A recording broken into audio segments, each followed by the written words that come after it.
This time on Monkey Thieves. The Galta gang hits rock bottom. The Exiles are lost in the jungle and pining for home.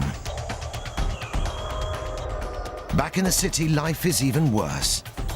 It seems the whole world has turned against Tarak and his troop. While Zamir is poised to take over, the streets echo to a strange cry. But has help arrived too late?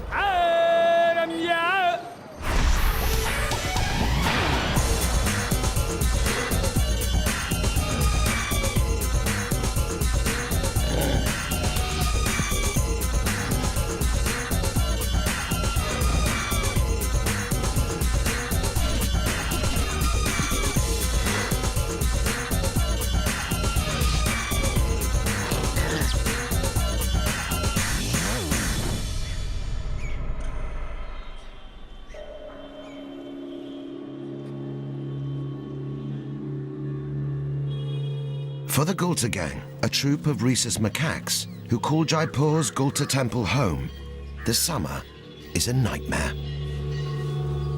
No one feels the pressure more than the gang's leader, Tarak.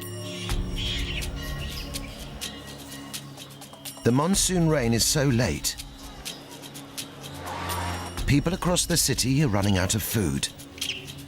Tarak's troop are famished, and power-hungry Zamir is taking full advantage of the crisis.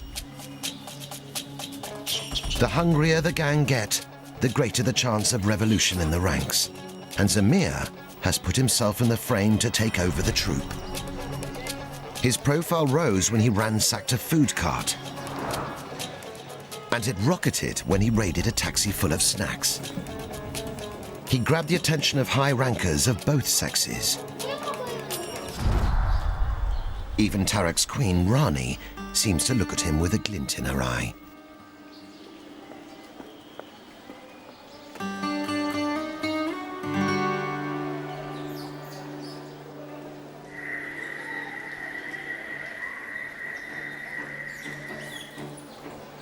The cracks in the Galta gang grow wider by the hour.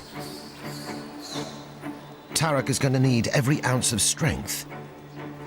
He and Zamir are on a collision course. And to make matters worse, some of the gang are still missing in action.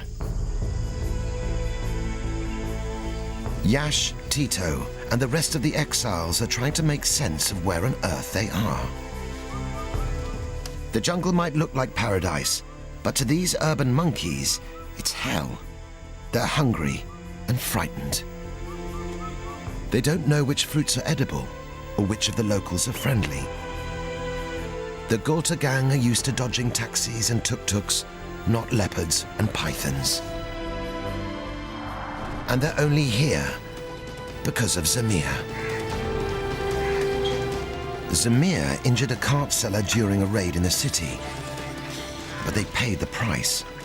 They were caught, caged, and carted far from home by the government monkey catcher. But after a day's trek through the forest, they thought they'd made a breakthrough. To Yash, houses mean people, and people mean food.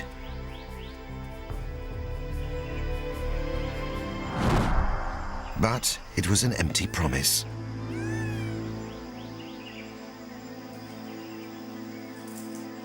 Luckily, Yash has Tito to help him see the bright side.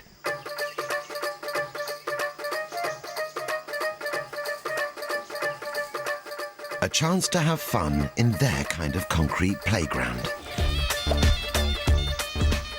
The partners in crime get back to what they know best, practicing their circus skills.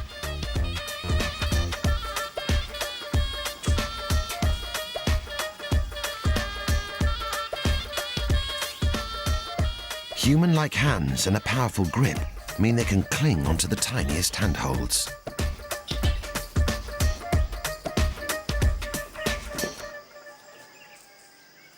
But acrobatics aren't the same without Bipin. They need to find their way home.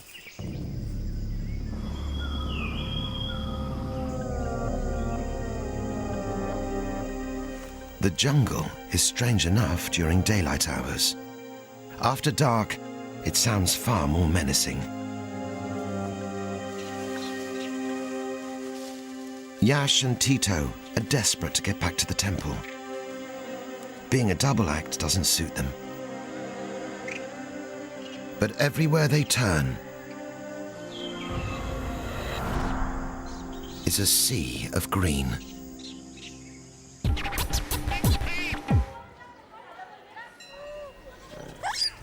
Back at the temple, as Tarak prepares to lead his troop into town, Zamir spots a reason to stay at home.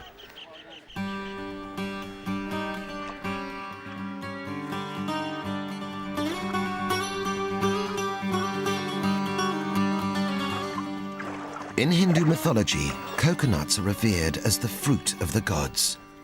Every ounce has a use. Fibers are woven into matting, shells used as cups, and the flesh and milk are a rich source of protein. Offering a coconut to the monkey god is seen as a kind act that brings great fortune.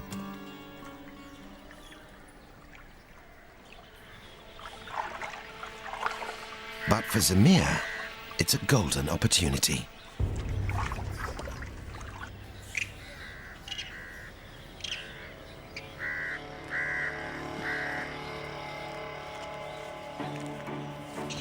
Taking the coconut has little to do with food. It's all about power. There's a strict feeding hierarchy, as leader Tarak should get his first pickings. The big rebel has ripped up the rule book, and the gang can't believe it.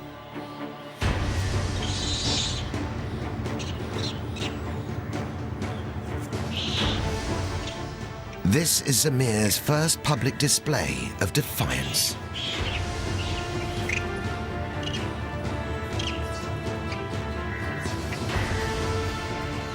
Bipin seems stunned. Rani seems intrigued. But one of the gang has seen all he needs to.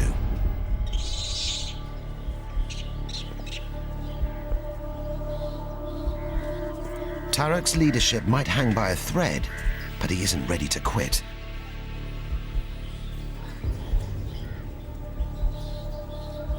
A youngster might be easy to scare away, but not Tarak. If Zamir wants a showdown, he's got one. The gang hold their breath and wait for Zamir to attack. But he completely loses his nerve.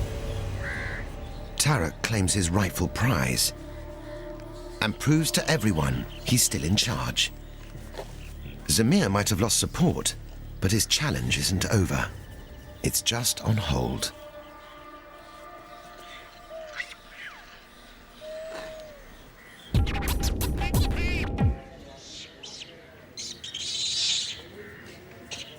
After the drama, it's back to business as usual. Which for the youngsters is finding any way to amuse themselves.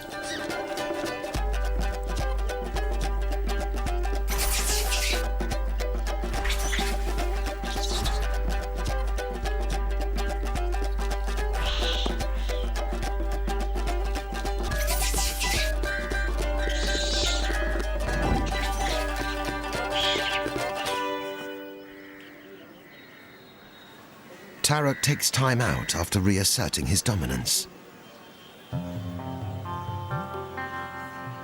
A spot of grooming restores the bond between king and queen. But the peace never lasts long. On the edge of the temple, Benita, Rani's eccentric daughter, can see a chance to indulge in her favorite hobby: babysitting.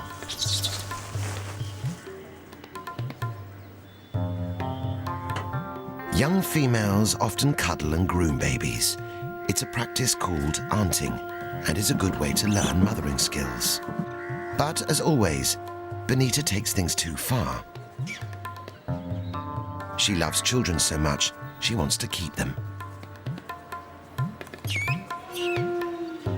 While Rani's eyes are fixed on fleas, Benita grabs her chance and her tiny sister, Esha.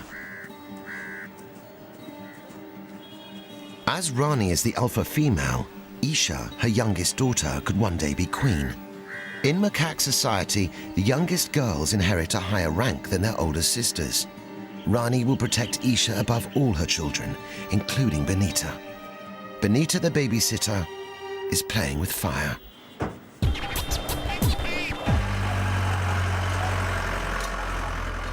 At animal charity Help in Suffering, one of the Galta gang has endured weeks of mixed fortunes.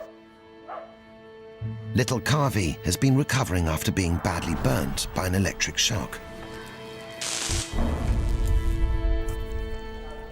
He was making good progress until a sudden and severe setback. His wounds became infected with parasites. But thanks to his expert carers, Kavi bounced back again.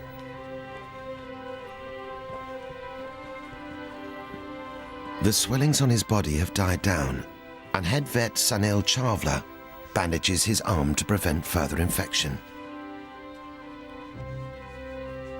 Kavi is finally off the critical list. The hard work and healing is nearly over.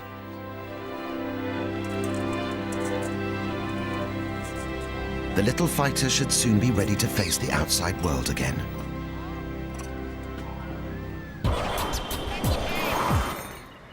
If only all the gang were in such safe hands as Kavi. Benita's heart is in the right place, but the rest of her body isn't ready for motherhood.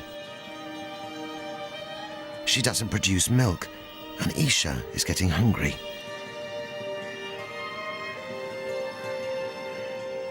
The baby's cries are muffled as Benita tries to hide her.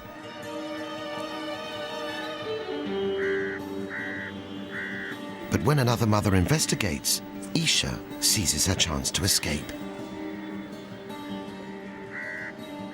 Bipin comes racing to the rescue. In Yash and Tito's absence, he's growing up fast. Benita doesn't give up easily, but fortunately, Bipin's heroics alert Rani. The Queen is quick to act.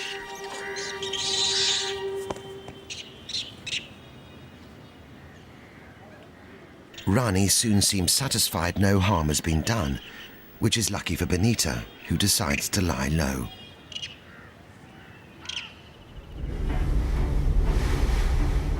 An attempted coup, a kidnapping, and the troop haven't even had breakfast. Tarak has a huge problem. There's nothing to eat at the temple, and stomachs are rumbling.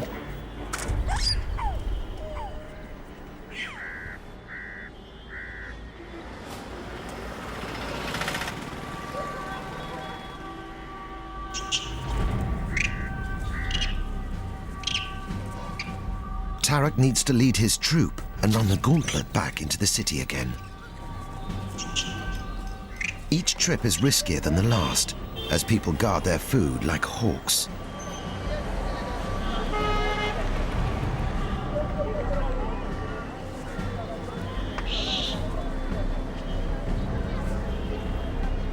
In the heart of the city, there is still a treasure trove. The city fruit market. It's where the best food can be found, but it comes at the highest price. The fruit market is run by Tarak's arch-rival, Fang, and his troop of bruisers. And they're guarding their patch more fiercely than ever.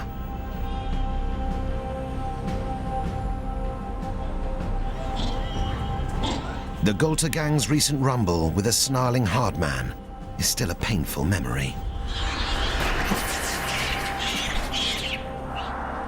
A fight with Fang is the last thing Tarak needs, especially with Zamir still on the prowl.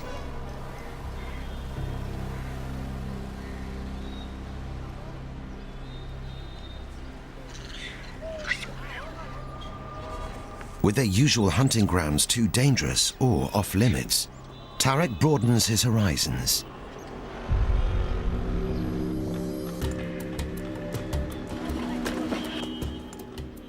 Jaipur is growing fast. More people mean more houses, and more opportunities for a hungry monkey to exploit.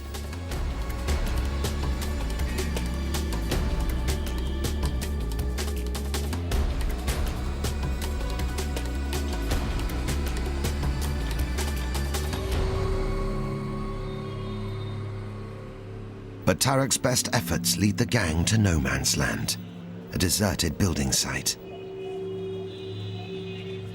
It'll be a long time before there's any food to steal from these apartments. The gang have to dig deep to survive.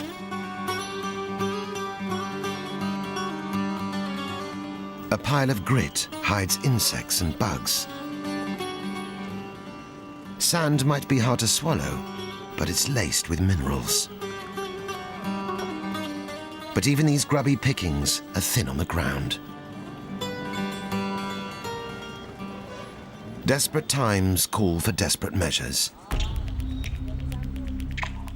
The gang reluctantly take to the back streets.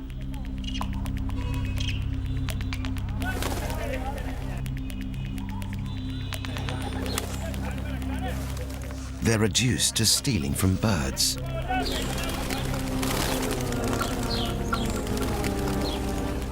Luckily, macaques can exploit any feeding opportunities. It's one of the secrets of their success, and why they can live anywhere from snowy mountains to mangrove swamps. But for the Galta gang, it seems the glory days are over.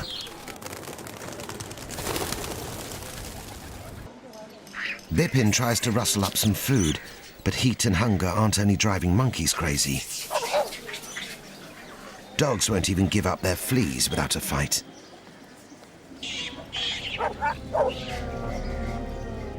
It looks like the whole world has turned against the Galta gang. Tarak's days at the top might be about to end.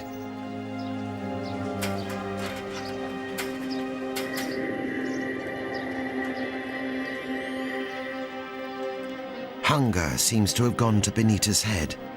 She's completely lost in her own world.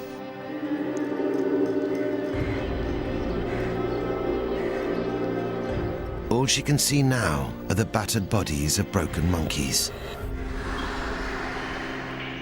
The Galta gang are on Skid Row. 9 miles from home, the city is fast becoming a distant memory for the Exiles.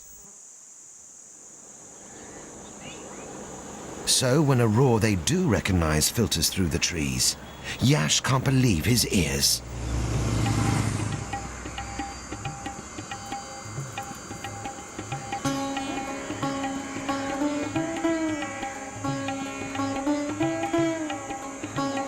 The roar of trucks, not tigers, seems a welcome one.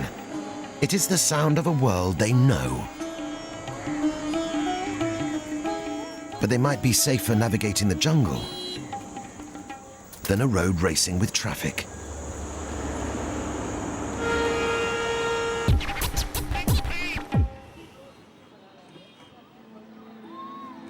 On Skid Row, events spiral out of control. For breastfeeding babies too young to eat solids, hunger might seem like an adult problem, but it's not. Producing milk burns thousands of calories, and if a nursing mother becomes undernourished, a switch in her brain can turn off motherly love. To save energy and herself, a starving mother will do the unthinkable: abandon her baby. She might have been saved from her big sister's hands, but if Rani doesn't eat soon, the future for Esha looks bleak. It appears the Galta gang have reached the end of the road. But just as the city threatens to swallow them whole, the streets echo to a strange cry.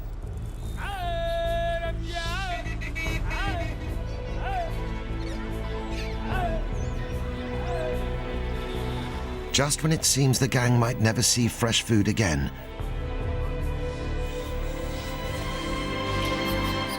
a rusty old bike rolls into view, and on it sits their savior. Vijay Sharma works at a market on the other side of Jaipur and delivers fruit and vegetables to hospitals and schools. But today, he's on a mercy mission for monkeys. He has heard about their plight and cycled 10 miles to deliver a feast fit for royalty.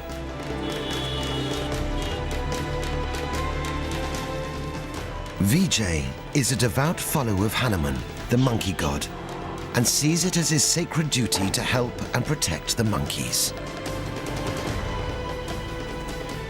In the ancient story of the Ramayana, Hanuman was a loyal servant who used his powers to serve the god Ram and fight the forces of evil.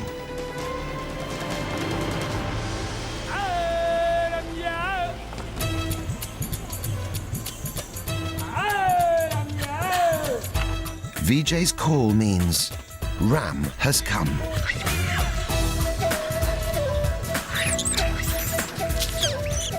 The gang can't believe their luck or eat fast enough.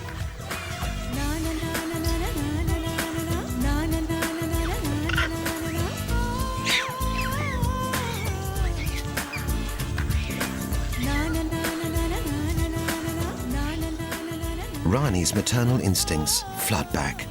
Any thoughts of abandoning her baby disappear. Esha's place is secure.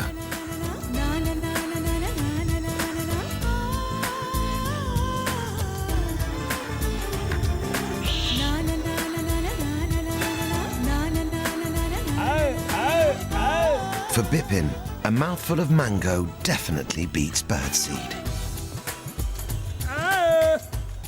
Trainee troublemaker Anoop gets his first taste of ice cream. Nothing could taste sweeter after a mouthful of sand. But for Zamir, the feast is a double-edged sword. His stomach might be full, but his dreams of power are in shreds. With the Galta gang feeding happily, order is restored.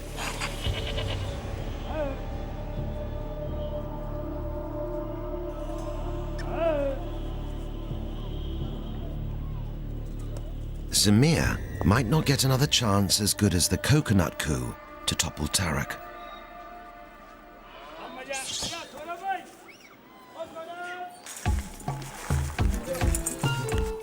Bonita is the only one who doesn't take full advantage of Vijay's generosity.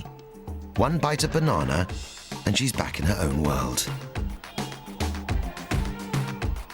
But everyone else eats until they can eat no more.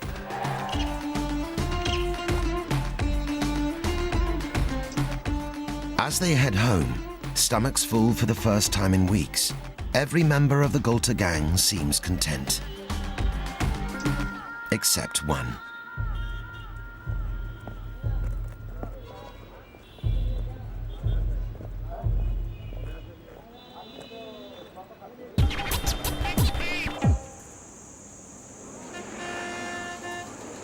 The Exiles might have found some familiar sites to raid for food, but they haven't found safety. Thundering trucks can be as lethal as any predator. And it's all for nothing. There's no food at the truck stop, just puddles of diesel. Macaques have a good sense of direction and have been known to trek many miles to find their way home. But Yash and Tito now face the most important decision of their lives. They've hit a crossroads, and only one way leads to the Galta gang. Next time on Monkey Thieves. A huge storm is brewing. As the clouds gather, Zamir finally makes his move, and he doesn't let anyone stand in his way. Not even his queen. Life for the Galta gang will never be the same again.